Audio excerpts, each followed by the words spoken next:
So Mindy, we've talked about some of the unique, the very special things that you're doing here at Hot Chocolate, and I know this is something that's very close to your heart. So tell me a little bit about what we're going to experience here today. Well, we're going to sort of talk about craft beer and artisan American cheese and the relationship between the two. And I actually brought some people here that I think can talk about it a little bit better than me technically. But we were talking about how even though I'm a pastry chef, there's so many other different facets of my career. And about 5 years ago, I sort of discovered that there was another beer than Heineken.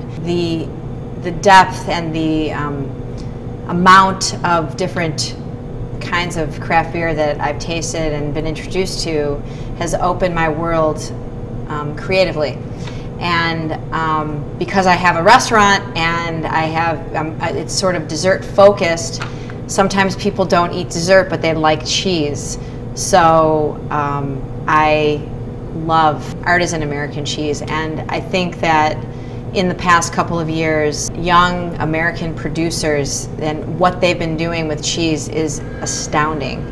And I know it firsthand because I've made cheese. I've seen the way people make cheese in America. I know a lot of cheesemakers, and I've been lucky enough to not only date Dan, who's in the craft beer world, but Lisa's in the cheese business. So where are you from? I'm Lisa Futterman, and I'm the wholesale cheesemonger at Pastoral Artisan Cheese Bread and Wine. So we feature artisan cheese from all around the world, but particularly focus on American artisan cheese. And I think Americans love cheese. We just don't know anything about it. So how can we learn more about what you're bringing us?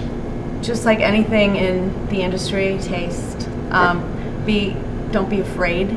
Okay. Sometimes the stinkiest smelling cheese is going to be the one that tastes the best. It doesn't taste as strong as it smells. So dive right in and trust your artisans, your neighbors. And what do we have today here? Oh, today we have 4 examples from Mindy's extensive cheese list of artisan cheeses. We have the Alpine Renegade, which is from Wisconsin, made by a maverick cheesemaker named Willie Lehner. The closest cheese made to us here in Chicago is Prairie Fruits Farm. This is a sheep milk cheese called Roxanne. This is a cheese called Grayson, which is the stinkiest of the bunch, but again, not scary, possibly the most delicious. And my favorite. Really, she loves it, she begs for it. And it is from Virginia. It's called Grayson. And finally, a blue from Oregon. They make great craft beer in Oregon, and they also make great craft cheese, but not with a K. And this is a blue cheese called Rogue River Blue from that cheesemaker, made from raw cow's milk.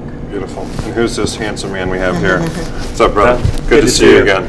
My name is Dan Tompkins. I'm the general manager of the Three Floyds Brew Pub in Munster, Indiana, and I've been in the food and wine industry for just over a decade. Dan and I worked together at Psycho and then at Opera for about 2.5, 3 years. Yeah. And I have to say there were few people I met in my 18 years in the business who were as serious about the craft, who were as serious about the industry, and as much as anything, I think you come from your heart in everything. You're as sincere as anyone I've met, and I'm thrilled to see that you found a perfect home for you. So tell us a little bit about the beers we've got.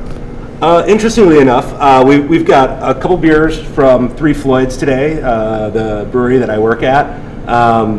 What we have here, this is Moloko Milk Stout. It is a stout that is made with lactose sugar.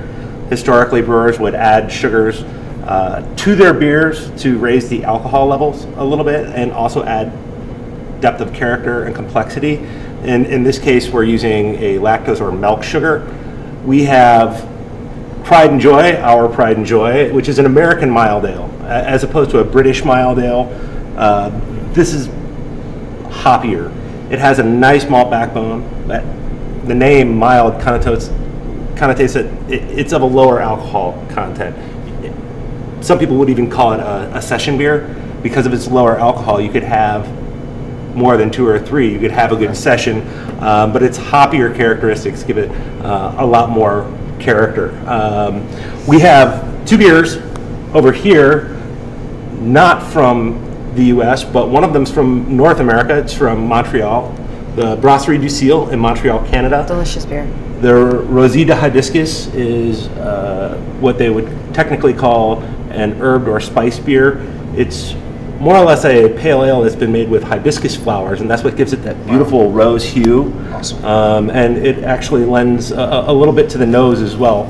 And on the end, this Augustiner Brau Edelstoff is a very, very classic lager beer from Munich, Germany. Light, malty, almost has like a white grape kind of finish to it. Just beautiful stuff. And do you think, would you do any of these beers with any of these cheeses, or are there specific ones that you'd want to match? Oh no, there's definitely specific beers that you want to match to. I mean, with pairing any beverage to any other food, to me, I think it's really important to do one of 2 things. You either want to complement or you want to contrast. Okay. And that's always the challenge, is finding what exactly you want to do. I think that any one of these beers here, I think we could look at what's on the table in front of us and come up with some spectacular pairings. And so if somebody wanted to reproduce this in their house, what you would recommend, Lisa, I think, is to try a number of different things.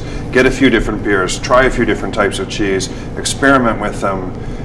We think of Joe Catterson, who's at the Sommelier de Linea, and I've seen him try to match wines every night with those dishes, and he'll say, as good as he is, as long as he's been doing it, until he actually tastes the 2 combinations side by side, it's very difficult to know. So I think the most important thing is to get in, get after it, and have some fun doing it. I think that if you come to a restaurant like Hot Chocolate, my staff is educated, and they know, and we're constantly talking and evolving and tasting and discussing the different combinations and what really goes. And you discover something every day when you're in this industry. And I think that when you come to a restaurant like Hot Chocolate, and there's many like my restaurant that are very artisan driven, very passionately driven about all these different small crafted sort of niches in the industry, we just want to share a passion with people. And because of all of this that's happening in America, there's places, I mean, Whole Foods, perfect example. I mean, you can go to Whole Foods and spend the entire day there and learn about every single niche in this industry. So I think the most important thing is for people to have the courage to try, to experiment. And to say, oh, cheese and wine, let's try cheese and beer, because the artisan cheese movement has followed the craft beer movement. Completely. And it's very important. remarkable how they can now come together. Cheese and beer is a better pairing in most cases than cheese and wine. Completely. And it's a really fun one to experiment with. One of the things that I found that really opens up people's eyes to cheese is pairing with beer. Beer as a carbonated alcoholic beverage as opposed to wine. That carbonation actually allows the alcohol to cut through the animal fats in the milk, and it actually cleanses your palate. So you can go from a very delicate cheese, have a bite, have a sip of beer to be paired with it, enjoy the 2 together, but actually wind up with a cleansed palate and move on to a different cheese and be able to actually taste it. It's really phenomenal. And so many wines sort of plow over the cheese, whereas the beer just sort of sits next to it, like you said, and they complement each other, bring out the best in each other. Right. So I think the really beautiful thing that we have here are artisanal made cheeses and beers from the United States. And I think the most clear thing for you all to take away is to try different things, try the pairings, don't be afraid. There aren't wrong ways to do this. The best thing to do is experiment, and this can be your meal, this can be the introduction, it can be the ending. But there is tremendous joy and satisfaction in these pairings, and I would just encourage you to do more of that. Thanks for the question.